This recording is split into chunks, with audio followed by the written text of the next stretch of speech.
Fala galerinha, tudo bom com vocês? Aqui quem fala é o Okla e vamos estar começando uma nova série no canal, tá? Essa série talvez é uma das mais importantes pra você que não tem base nenhuma de Linux, tá? Eu vou tentar ser um pouco mais introdutório, tá? Por quê? Porque às vezes precisa, pessoal. Eu sei que não é todo mundo que gosta, mas coloque uma coisa na cabeça de vocês. Sempre é necessário ter um pouco de conhecimento teórico, tá? Nem tudo é prático. Tá? E às vezes esse conhecimento faz com que você consiga, pelo menos, entender, na grande maioria das vezes, um problema que está passando por você. E aí, sem essa teoria, você não consegue, você passa a sempre executar, você passa a ser um profissional chutômetro, né? Você testa, e aí se você for bastante insistente, uma hora dá certo. Ou às vezes não, tá? Então, procure sempre entender um pouco mais a teoria, ler talvez alguns livros mais teóricos, falando ali do fundamento, da base. Eu gosto sempre de tentar mesclar as duas coisas. Então, se você não é um tipo de pessoa que gosta muito de teoria, eu peço que tente, pelo menos pegar essa pequena teoria que eu vou estar introduzindo aqui nesse vídeo, tá bom? Então vamos lá. Então, antes de eu explicar o que é Linux, quais os principais comandos e tudo mais, eu acho que é bom a gente fazer uma primeira pergunta, né? O que é o Linux? Certo? Aí pode ver várias respostas, né? Podemos dizer que ele é um sistema operacional, né? Ele é um software. Ele é um software que faz a gestão da minha máquina, né? Então, esse software, ele também recebe entradas e saídas de dados.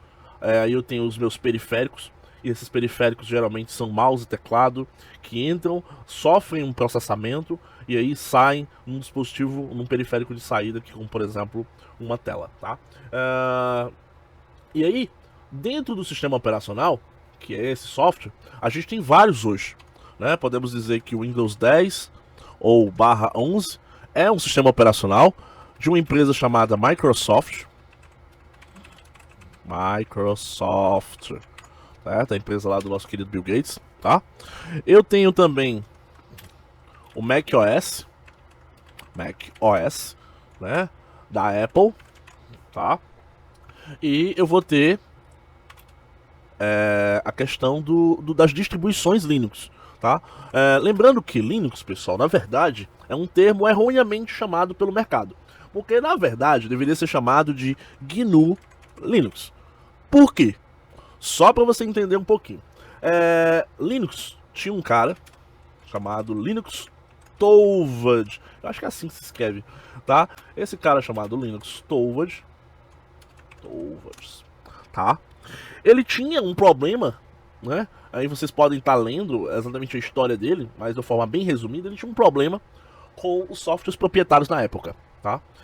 E na época se tinha um sistema operacional, que era o Unix, tá? O Unix foi um dos primeiros sistemas operacionais criados. Então, se você quiser também, você pode dar uma pesquisada nele, né, para ler um pouco mais sobre a questão de como ele foi desenvolvido, quem mexeu. Então, essa parte eu não vou mexer muito, não vou entrar muito, porque acaba ficando muito maçante, né?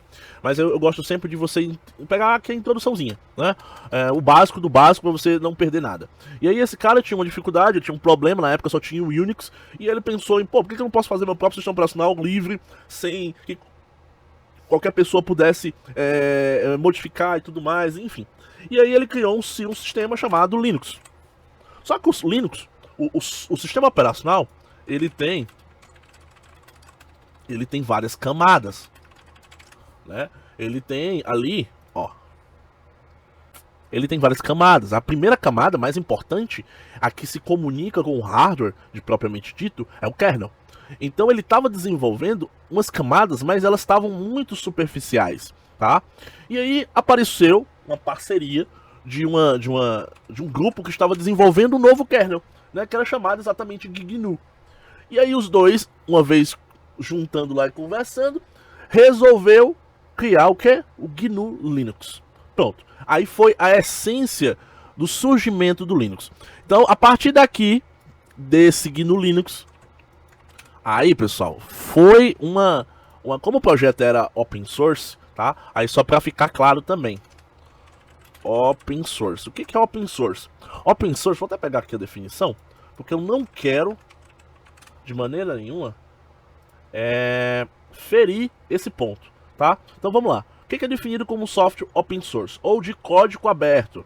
Certo? O código aberto é um software computador que tem seu código-fonte disponibilizado e licenciado com uma licença de código aberto, no qual o direito autoral fornece o direito de estudar, modificar e distribuir. Então o que acontece? Tome cuidado com isso, que isso aqui é às vezes um quesitozinho chatinho, que a pessoa sempre acha que o software ele é open source.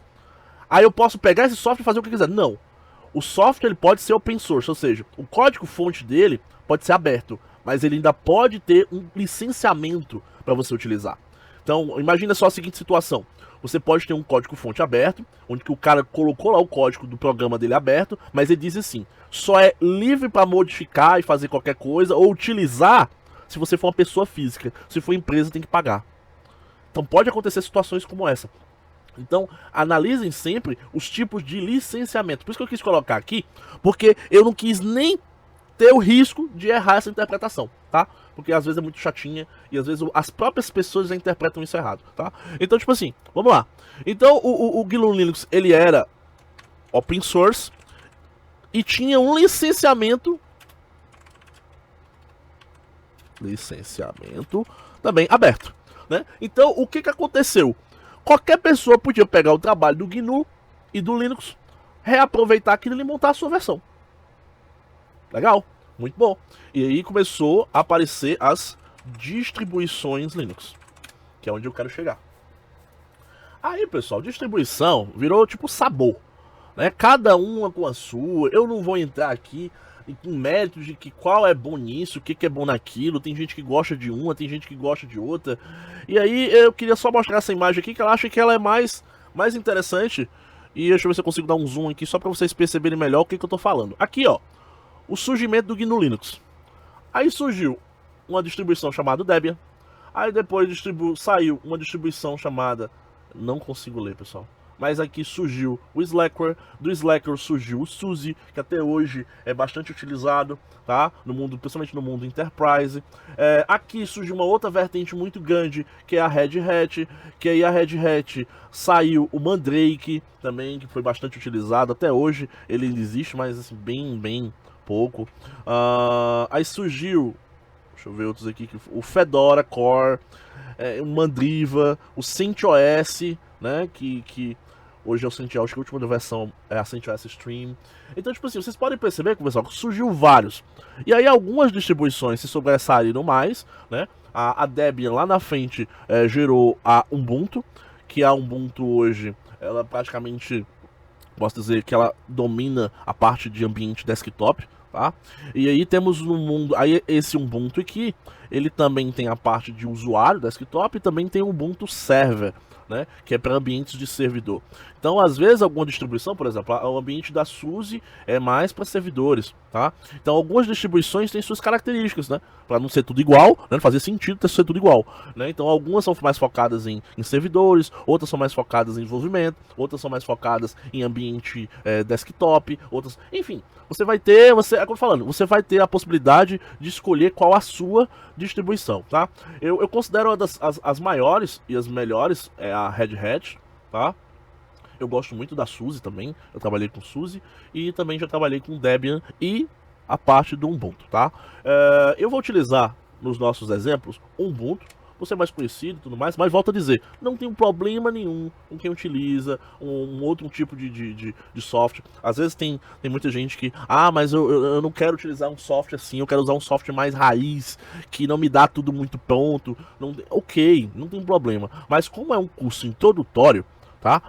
Perceba que eu tô tentando ser o mais fácil possível. Então, se eu já chegar aqui dizendo que tem que compilar um binário para poder fazer alguma coisa, não faz sentido nenhum. Tipo, vai ser muito complicado, mesmo que o curso seja um pouco mais completo, tá? Então, vamos frisar nesse sentido. Volto a dizer também, se você já tem uma introdução, de qualquer forma, acelera o vídeo, bota vez 2, só para ver se não tem nenhum comando que você não vai utilizar, que você não sabia. Às vezes acontece muito isso também, tá? De você ter algum comando que você sem querer não sabia, você acaba pulando o vídeo e deixa de aprender aquele comando, que seria super importante, porque você acha e já sabe de tudo, tá?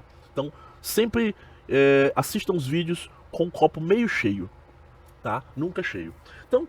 Então, a partir disso, já que a gente já sabe que são as distribuições, né? A gente já sabe o que é um sistema operacional, a gente já sabe o que é o nome correto aqui no Linux, a gente já sabe sobre a questão do open source e do licenciamento, tá? Eu não vou entrar também na parte do licenciamento, tem vários tipos de licenciamento, então procurem vocês aí sobre essa questão. A gente já sabe que o nome do criador, inclusive até hoje, ele contribui para a comunidade nas questões do kernel, tá? Ele ficou responsável pela parte do kernel, que seria o GNU, tá? E é isso, tá? Beleza. Lembrando que os requisitos para a gente poder fazer isso é que você já tenha instalado o WSL na máquina, né? Você já tem o Windows 10, tá? Ou tenha instalado o Linux. Vou fazer alguns vídeos também de instalação do Linux na máquina virtual, tem algumas pessoas me pedindo, e também a questão de instalação na máquina física. Também tem algumas pessoas me pedindo, né? A questão de dual boot e tudo mais. Mas essa parte da instalação na máquina, eu tô querendo meio receoso, porque corre o risco de, primeiro, vocês perderem os seus arquivos. Então eu não quero que vocês percam os seus arquivos. Da máquina dar algum problema total e você não ficar sem o computador, tem que pagar para um técnico para fazer. Então, tipo assim, eu também não tenho disponibilidade para dar dando atenção técnica para todo mundo. Então, o que acontece? Eu tô recomendando o WSL porque é a maneira menos intrusiva. Se der problema no WSL, o seu computador ainda tá normal, tá? Se der instalação no VirtualBox, der algum problema, tua máquina também permanece normal. Então, tipo assim, é uma instalação menos intrusiva. Mas, infelizmente, não é todo mundo que tem um hardware que aguente o WSL. Porque se não aguenta o WSL, que é o mais leve de todos, possivelmente não vai aguentar o VirtualBox. Tá? Então, eu tô fazendo vou pensar em fazer, talvez, até essa parte do VirtualBox para um nicho muito específico, para pessoas que estejam interessadas de fato nisso. Mas não é o intuito aqui, tá? O intuito é você usar o WSL. Se não der certo nem o WSL, é instalar na máquina. Mas aí eu tô meio que receoso desse sentido, vou pensar direitinho como fazer isso para evitar esse tipo de situação, tá? Então vamos lá. Né? Requisitos. Pessoal, eu sou péssimo falando logo. Eu sou péssimo em português, é assim mesmo. Tá? Às vezes eu fico pensando que isso aqui tá errado, não tá. Então eu sou meio doido, né, nesse sentido. Então relaxa nesse sentido aí. Então vamos lá. Beleza, então já tenho o WSL, já tenho instalado aqui o meu Ubuntu e o meu Kali, né? Tô com o PowerShell aqui aberto, eu queria falar pra vocês que vocês também podem, através do PowerShell, estar chamando o Bash, né? Aí ele automaticamente já entrou numa distribuição minha, né? Que eu tenho, pra poder... Não, eu não vou entrar nesse quesito agora não, tá? Mas pode acontecer a situação de vocês primeiro terem que entender isso aqui. Vamos lá. Tipos de usuário. Temos dois tipos de usuário no Linux. Um comum e o root. Esse comum é o que chama de desprivilegiado. Por que ele é desprivilegiado? Porque ele não tem permissão de fazer tudo na máquina. Então vamos supor que você tem um convidado na sua casa e você quer dar um acesso a ele, mas você não quer que ele corra o risco de fazer uma besteira, sei lá. Não quer que ele corra o risco de instalar um programa na sua máquina que você não conhece, ou você às vezes está dando acesso a uma pessoa que você também não sabe quais as intenções dessa pessoa. Então você não vai criar um usuário com permissões de tudo para ela. Você vai criar um usuário com permissões, né, restritas, um usuário comum. E aí esse usuário comum, ele vai poder só fazer coisas dentro das pastas dele, daquele ambiente que o próprio sistema operacional já cria, tá? Então, como é que eu sei através de um terminal, né, vamos supor, eu entrei aqui, que eu estou com um usuário comum ou estou com um usuário root, tá? Da seguinte forma, se você visualizar aqui, deixa eu ver se eu consigo abrir um Ubuntu aqui, ver se ele vem com um usuário comum. Pronto, ó. Olha o que acontece. Quando você entra pela primeira vez no seu terminal, você vai ver, ó, vai perceber o seguinte, geralmente eles dão uma mensagem de boas-vindas, então ele tá me dizendo aqui, ó, bem-vindo, eu tô com a versão Ubuntu 22.04, tá? Essa nomenclatura aqui, pessoal, é o seguinte, 22 refere-se ao ano de lançamento e 04 ao mês de lançamento. Então o Ubuntu ele lança duas versões, uma versão em abril e outra versão lá no mês 10, que é outubro. Então eles lançam, aí a versão 04 geralmente é a versão LTS, geralmente, tá? Que é uma versão mais estável do sistema operacional e que também com suporte de kernel longo. Ou seja, a gente já sabe o que é o kernel, que é a base do meu sistema. Então ele dá a possibilidade, eles dão a manutenção desse kernel a longo prazo. Então se você quiser ver a diferença, o que é LTS Ubuntu, vocês vão ver aqui, deixa eu ver se eu acho no próprio site da Canonical. Canonical, para quem não sabe, Canonical é a empresa que cuida do Ubuntu. LTS.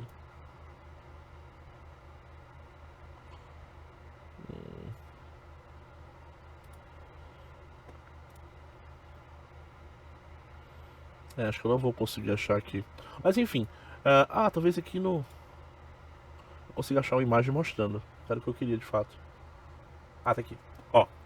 Então, as versões LTS, ó, elas têm, ó, um suporte de kernel maior. Então, por exemplo, um Ubuntu, geralmente um Ubuntu 10, ó, 12.10, que é antigo pra caramba, ele era lançado ali, ó, no final de 2012 e ia até abril de 2014. Ou seja, tinha um suporte de 2 anos aqui. Então isso tinha um problema. Por quê? Porque os desenvolvedores tinham que logo implementar recursos aqui dentro desse tema e já correr para poder se adequar ao software para a próxima distribuição. Isso não dava tempo suficiente para os desenvolvedores se interessarem em criar algum produto de longo prazo aqui. Então a Ubuntu, sabendo disso, lançou a versão LTS, que é uma versão longa. Então você desenvolve aqui, ó, essa versão. E aí, ó, eu até falei que era anualmente, mas perdão, viu, pessoal? Não é anualmente, ó. Se eu não me engano, de 2 em 2 casas aqui, de 2 em 2 anos, ó, existe o lançamento de uma versão LTS. Então, quando ele estiver perto, ó, estiver perto de vencer, que entra nesse período aqui, ó, que é LTS, ó, Ubuntu Server LTS, que é esse período aqui final, ó. Eu já tô no período em que a Canonical já chega assim, diz, ó, você já tá no finalmente, hein? Procura entrar nisso aqui já implementando os recursos dessa versão. Aí eu pulo para essa, aí eu fico mais 4, 5 anos nessa, aí pulo para a próxima, e assim eu tenho mais tempo para ter um ambiente de desenvolvimento mais estável. Então a versão que eu estou instalado aqui é exatamente essa. A próxima vai ser a 24.04, né? Que é cada daqui a 2 anos, tá? Aqui você já sabe o que é GNU. Eu estou usando o GNU Linux, né, que é a versão do kernel, a versão 5.15.79, é um kernel específico para o WSL, e ele é um kernel x8664, ou seja, um kernel de 64 bits, tá? Lembrando que x8632 aqui é 64. Aqui ele fala das documentações, como gerenciar, alguns links da Ubuntu, de outros softwares que eles vendem, né, na Canonical. Aqui essa mensagem, blá blá blá, pronto. Agora vamos para o terminal em si. Eu tenho aqui o usuário que eu tô logado naquele momento, tá? Um arroba, esse arroba define a separação do meu usuário com o nome do meu PC, tá? Lembrando, pessoal, que não se apegue muito a isso aqui não, porque como vocês podem ver, deixa eu pegar aqui o meu outro, ó, isso pode meio que mudar. Então aqui, por exemplo, em vez do arroba é um K. Por quê? Porque esse terminal tá personalizado, tá? Então não se apeguem muito a isso, mas, para vocês entenderem melhor, é isso, tá? 2 pontos. Terminou o nome da máquina, o nome meu hostname, o nome dessa máquina virtual Linux.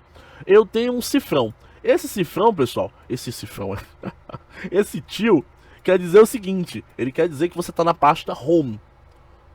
Todo usuário tem uma pastinha dele, que o sistema automaticamente cria, a não ser que você coloque o parâmetro para não criar. Mas por padrão, ele tem uma pasta dele, tá? Então isso quer dizer que você está na pasta Home. E o cifrãozinho, o dólar, quer dizer o quê? Que você está no usuário sem privilégios. Então, sempre que você estiver utilizando o cifrão, você está no usuário sem privilégios. Quando você tiver com uma cerquilha ou uma tralha, ou seja lá como é que você quer chamar isso aqui, você está no usuário root. Então, se tivesse uma pergunta, qual é o símbolo, qual é o caractere que representa que você está no usuário root? Seria a cerquilha. Qual é o caractere que representa que você está no usuário comum, desprivilegiado? É o cifrão, tá? Então, isso aqui, pessoal, é básico. Básico. Parece besteira, mas é básico, tá?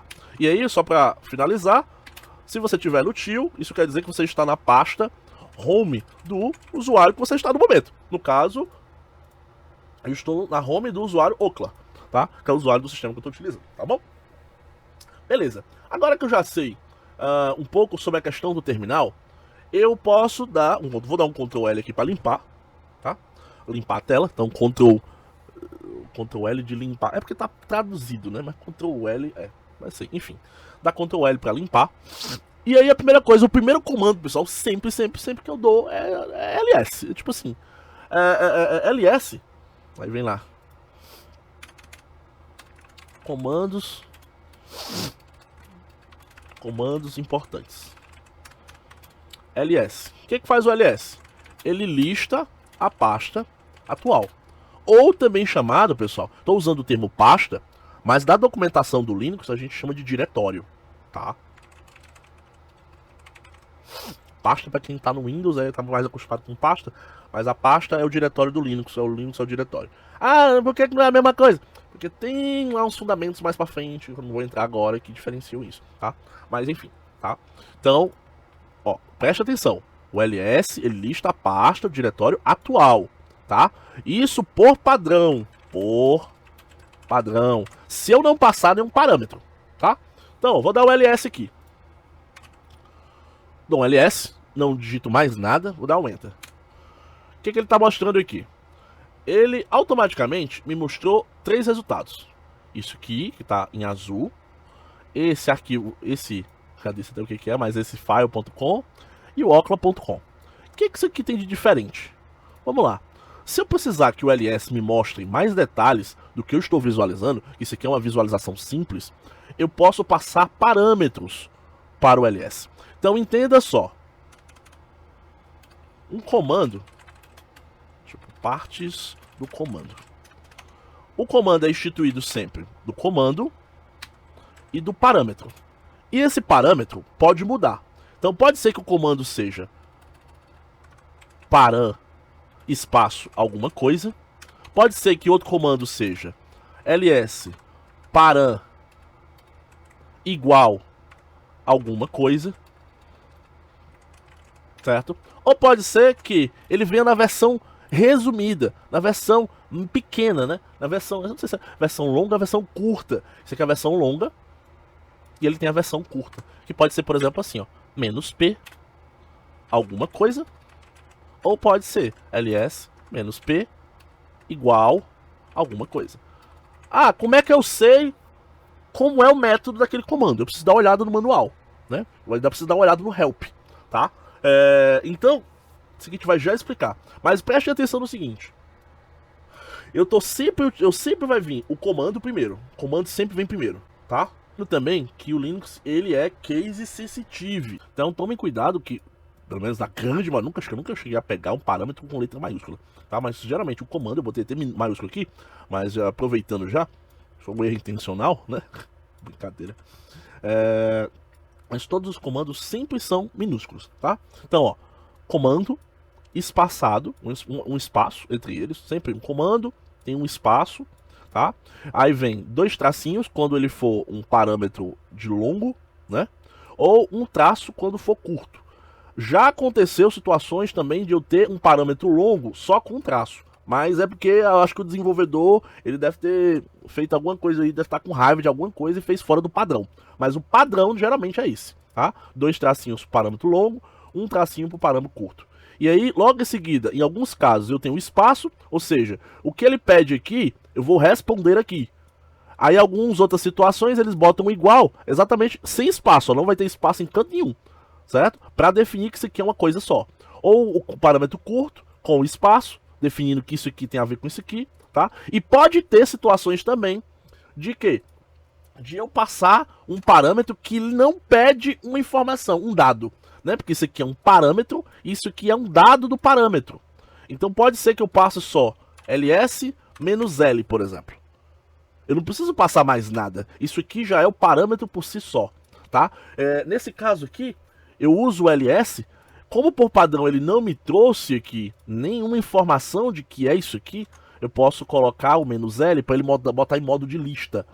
Ó, vamos responder agora aqui, ó. ls espaço traço l. Dou um enter, olha o que mudou. Em vez de ele colocar aqui na horizontal, que me dá uma visão mais curta, agora ele colocou na vertical. E ele começou a me trazer mais informações de que eu não tinha antes, tá? Mas ainda não vamos entrar nesses detalhamentos aqui, porque isso aqui, vamos focar no entendimento sobre a parte dos comandos, tá? Depois, no outro vídeo, a gente vai falar um pouco mais sobre os diretórios, a parte de informações mais detalhadas. Eu vou tentar ser o mais detalhado possível, tá? Então vamos lá. Então pode acontecer situações em que eu tenho um comando e ele tem. Como também eu posso fazer o seguinte, ó. Eu posso passar vários parâmetros pro meu comando. Então ls -l -a. O que vai ser o -a? O -a, pessoal, vai mostrar até os arquivos ocultos, né? Ó, copiar, vou colar aqui, ó. Você perceba que ele já mostrou mais coisas, ó. Deixa eu aumentar um pouquinho mais aqui. Ó, ele já mostrou. E por padrão só tava mostrando esse e esse. Aí tem esse aqui, ó. Esse e esses dois aqui, tá? Então o que que acontece? Quando uma característica bem engraçada do Linux é que para você criar um arquivo oculto, é só você colocar um ponto antes, tá? Então colocando um ponto antes do nome do arquivo, ele cria um arquivo oculto. Colocando um ponto antes do nome da pasta ou do diretório, você cria uma pasta oculta, tá? Ah, por padrão, o LS não vai ver. Se você também estiver navegando numa interface de Linux, né, um visual, um gerenciador de janela, como o Gnome, o KDE no Linux, ele por padrão também vai ficar oculto por esse gerenciador de janela, né? Você vai ter que marcar alguma opção lá para poder visualizar, tá? Então, do mesmo jeito aqui que o LS por padrão ele não mostra, o LS-L-A vai estar mostrando isso. Aí vem outro detalhe também muito importante. Na grande maioria dos comandos, você pode agrupar essas informações. Então, se eu sei que eu vou passar um comando curto com outro comando curto, eu não preciso simplesmente passar dois separados por espaço. Eu posso vir assim e dizer o seguinte, ó. LA.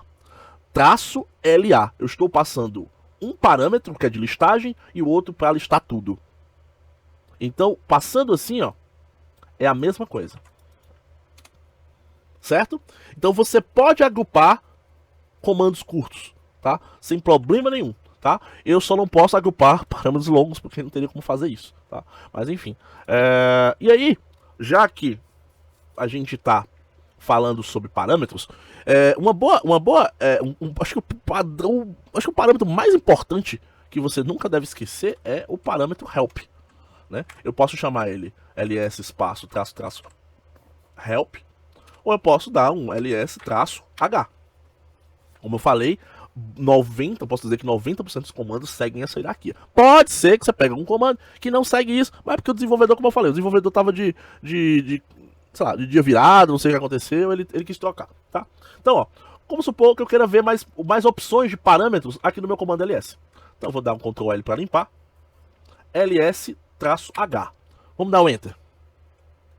Ah, o H não foi, ó. Ele não trouxe o meu help. Mas aí vamos tentar o outro. Traço, help. Ah, agora sim. Agora ele trouxe. E aí vocês podem ver que aí também é uma questão de cada documentação. Tem alguns desenvolvedores que eles gostam de colocar tudo bonitinho, explicadinho e tudo mais, tá? Mas tem outros que já não gostam, certo? Então, o que que acontece? Aqui eu já sei, ó. Ele fala o modo de uso, ó, ls, menos opções. E aí eu posso passar também um arquivo ou pasta. Não vou entrar nesse ponto agora, tá? Mas aí, ó, o que que ele faz? Ele lista as informações sobre os arquivos do atual diretório por padrão. Por isso que eu coloquei aqui, ó. Da pasta, o diretório atual, por padrão, tá? Então, cuidado para quando vocês forem responder sobre alguns pontos, porque às vezes tem algumas pegadinhas, principalmente algumas perguntas, enfim, né? Ele por padrão, olha, ele ordena as entradas alfabeticamente. Se não, aí eu posso usar isso aqui, que eu acredito que são parâmetros de ordenação, para sortear de acordo com uma categoria específica, né? Então ele já me disse aqui que esses caras aqui podem ser utilizados com esse fim.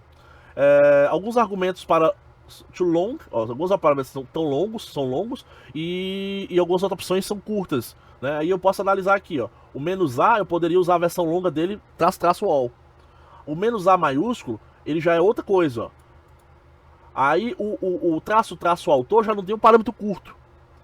Então eu já posso buscar, ó, printar o autor daquele arquivo. Ou seja, quem fez aquele arquivo. Eu posso printar, tá? Aí menos B. Pessoal, parece besteira.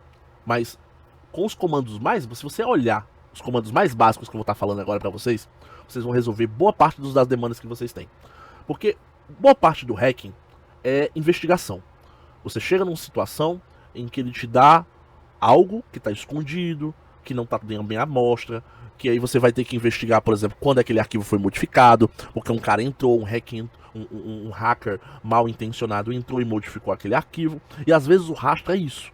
O rastro é saber quem criou, a hora em que esse arquivo foi modificado, e tudo aqui, ó, você pode encontrar através dos comandos mais básicos. Você não precisa achar, eu tenho um comando que esse comando me mostra tudo. Não vai existir isso. Pode até existir scripts, a gente vai estar vendo lá na frente, que esses scripts, a função deles é exatamente te ajudar nessa questão, mas você tem que saber a base. Pessoal, foque na base. A base, na grande maioria das vezes, resolve boa parte dos seus problemas, tá? Então, ó, o "-b" para mudar o escape, aqui para ignorar backup, aqui para você colocar e mostrar ele coloridozinho. Então vocês puderam perceber que aqui quando eu dou um "-lsa", por exemplo, aqui já passei para ele mostrar os arquivos. O S já não... LS, se não me engano, é de simbólico.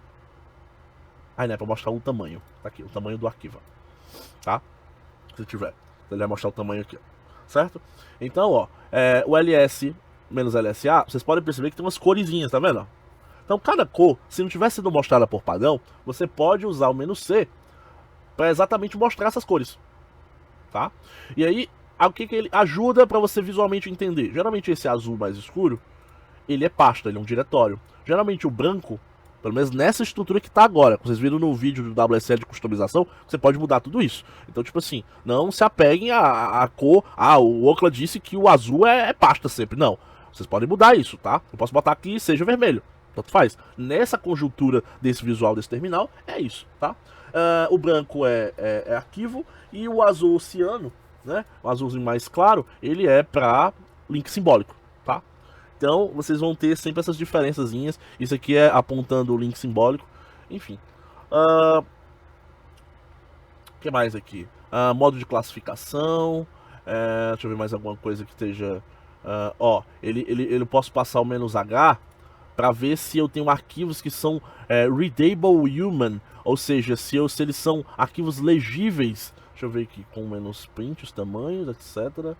Eu acredito que seja essa opção, para você verificar se os arquivos são lidos por humanos, se tem um arquivo ASCII dentro, não é um arquivo binário, não é um arquivo de programa, não é um executável, tá? Aqui, deixa eu ver mais alguma coisa, questão de hiperlink, inode vocês não vão ver agora, esse aqui é um assunto mais complexo. Deixa eu ver mais alguma coisa que seja interessante aqui. Ó, aqui pra botar o "-r" minúsculo pra ele mostrar o reverso daquilo que ele tá mostrando. Então, tipo assim, se ele ordena alfabeticamente, ele vai mostrar de Z a A, né? Aqui eu posso usar o "-r" pra ele mostrar recursivamente. Então, se eu tenho arquivos dentro de pastas, eu posso usar isso também. Olha que legal. Então, se tu botar um "ls -r", ó, ele mostrou a pasta e o que tem dentro. Olha que demais, tá? Então, isso aqui são coisas que você vai aprendendo lendo exatamente o help, tá? Aqui você pode botar o "-s", como eu já falei, para o tamanho. Aqui modos de ordenar, ó, por versão, por hora, por tamanho, por extensões. Pessoal, é muito bom. Posso também ordenar por hora, aí de acordo com o horário de acesso, o status dele, a criação. Então, eu posso também ordenar dessa forma. E aí, ó, vocês podem perceber, ó, que nesse caso aqui, ó, reverse, e quando eu tenho que passar algum dado, ó, eu passo igual, ó, igual e é colado, eu não tenho que dar espaço, tá? Então, tomem essa característica do LS aqui. Aqui o caso, questão do conteúdo, aqui o help, e para saber a versão do comando também seria o version. E aqui ele dá alguns outros detalhes, né? O argumento size é um inteiro, então ele não pode ser quebrado, não dá para botar 1, alguma coisa. Tá? E ele também é opcional. E aí você pode, por exemplo, se aparecer 10K, é porque é 10 vezes 1024 o tamanho. E aí você pode usar algumas unidades, né? Pessoal, isso aqui eu estou pressupondo que você também já sabe sobre unidade de tamanho, né? Bit, byte, kilobyte, megabyte, gigabyte, terabyte, tá? Isso aqui é o tamanho dos arquivos. Então, tome cuidado com isso aqui, ó, kilobyte, megabyte. Então, se você não souber, dá uma pesquisada sobre o tamanho, ou deixa um comentário aqui, se vocês querem que eu grave um vídeo sobre isso, tá? Deixa eu ver mais alguma coisa aqui. Beleza, tá? Então, a partir do momento que eu sei visualizar esses arquivos, né, eu sei dar um ls nessa minha pasta atual, e eu também sei dar um ls recursivamente para visualizar esses conteúdos, aí vem um primeiro detalhe. Eu posso ler o conteúdo desses arquivos? Por exemplo, eu sei que tem 1, 2, 3, 4, 5, 6, 7, 8. 8 arquivos aqui. Eu consigo ler esses arquivos? Consegue. Aí temos o comando cat, que é o segundo comando mais importante que eu tenho dentro dessa minha estrutura, tá?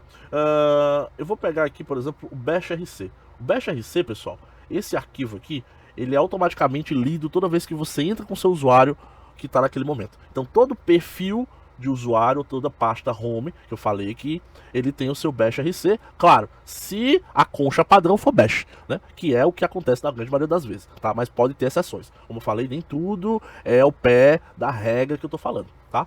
Então, para me ler esse arquivo, eu dou um cat, né, um gato, literalmente um gato, no nome do arquivo, aí eu seleciono aqui, eu já fiz isso, vou colar e vou dar um enter, e aí eu consigo visualizar o conteúdo dele, tá. Todo o conteúdo, sem correr o risco de alterar, tá? Só por curiosidade, pra gente finalizar esse vídeo, quais são os parâmetros que eu tenho no comando cat? Cat, "-h" funciona? Ó, o "-h" já não funciona. Aí ele fala, try cat --help para mais informações. Ok, então cat --help, ou seja, só tem funciona o modo longo dele, dá enter. E aí ele fala o seguinte, concatena arquivos para um standard output. Olha como é engraçado. A gente utiliza ele para ler arquivos, mas a função principal dele não é ler arquivos, é juntar arquivos, tá? Mas aí vocês vão ver muito disso. Um comando que foi criado para uma coisa e ele é utilizado para outra, tá? Com não entrada, ou quando a entrada é traço, lê o padrão. Enfim, isso aqui eu não estou conseguindo entender muito bem não, mas acho que é alguma coisa relacionada à leitura dos arquivos, tá? Então o cat-a, ele mostra tudo. Vamos ver, dar um cat-a aqui, só pra gente ver o que acontece. No mesmo bashrc. Ah, outra coisa legal. Comecei a digitar aqui. Digitei .bash. Sempre, eu sei que tem um bashrc. Então, para me poder completar, eu posso apertar Tab uma vez. Apertei. Não aconteceu nada. Por quê? Porque talvez ou esteja errado o nome, ou talvez existam outros nomes de arquivo também com .bash. Então eu vou dar Tab duas vezes. Olha o que aconteceu. Ele falou que tem um .bash underline history, tem um .bash logoff e tem um bashrc. Aí eu, beleza. Dou bash, traço, digito R e agora completo com Tab. Aí ele vai completar. Agora eu dou enter. Olha o que ele já mostrou pra mim. Ele colocou um cifrãozinho no final e uma cerquilha no começo para indicar aonde é que tem quebra de linha, ó, e finalização de linha. Isso aqui é bom para quem vai trabalhar com regex, que é um outro assunto também bem longo, mas eu não vou falar nesse sentido não, tá? Então, beleza, já sabemos que o "-a" serve para identificar onde começa e onde termina cada coisa. Vamos lá de novo, cat. Em vez de digitar de novo, eu posso apertar a setinha para cima. Ele vai mostrando o histórico de comandos e eu vou dar um enter de novo. Agora ele fala o seguinte, o "-b", ele mostra um número não blank, o número de output linhas override "-n. Tá, deixa eu ver se eu boto "-b" aqui, setinha pra cima, vamos ter que aproveitar, "-n, "-b" na verdade. Ó, o que ele mostrou aqui, ó? Ele mostrou o número da linha. Situação que pode acontecer, você tá criando um script e ele diz lá, erro na linha 42. Aí você, em vez de ficar contando com a linha 42, você dá um cat, né? Dá um gato com o parâmetro "-b, ele vai mostrar qual é a linha, né? Pulando as linhas em branco aqui, ó. Tá? Eu acho que essa é a diferença do "-b, que tem um "-n", se não me engano também. Deixa eu dar um help aqui. Ó, tem um "-n". Aí ele numera todas as linhas, independente se estão brancas ou não. Se estão com conteúdo ou não. Interessante, né?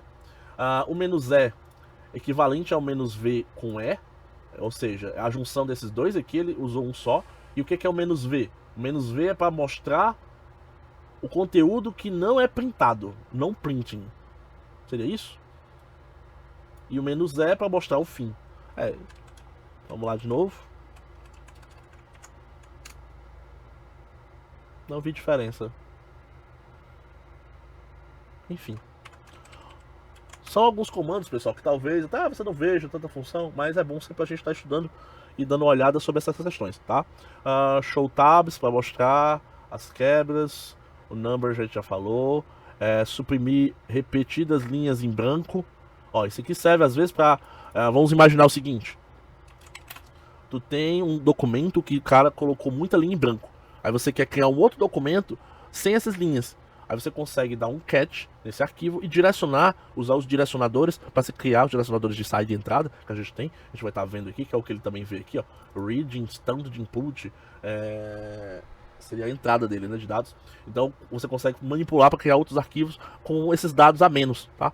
Então é bastante interessante nesse sentido. Aqui o menos help, menos version.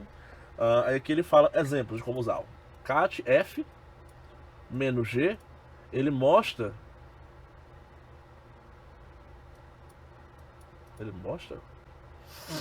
f menos e contains no standard input.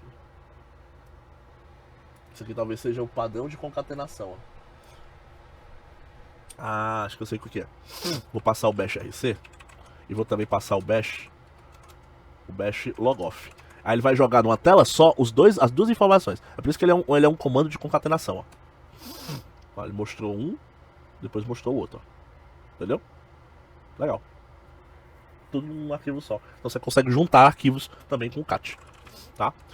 Então, pessoal, é isso, tá? Eu não quero deixar esse vídeo muito longo, mas a gente tem muita coisa pra ver ainda. Esse é o primeiro vídeo, tá? Talvez vão ser 10, 12 vídeos que a gente vai falar sobre questão de Linux. Eu quero ser o mais detalhista possível nesse sentido, para que você que tenha dificuldade possa estar tirando suas dúvidas, tá? E aí, volto a dizer, se tem qualquer dúvida, comenta aqui. Eu vou estar tentando responder todos os comentários possíveis. Eu sei que vai chegar no momento que eu não vou conseguir fazer isso, mas aí você também vai ter acesso à comunidade do Alquimia, que eu vou estar sempre lá. E aí vocês podem estar tirando dúvidas com outras pessoas também.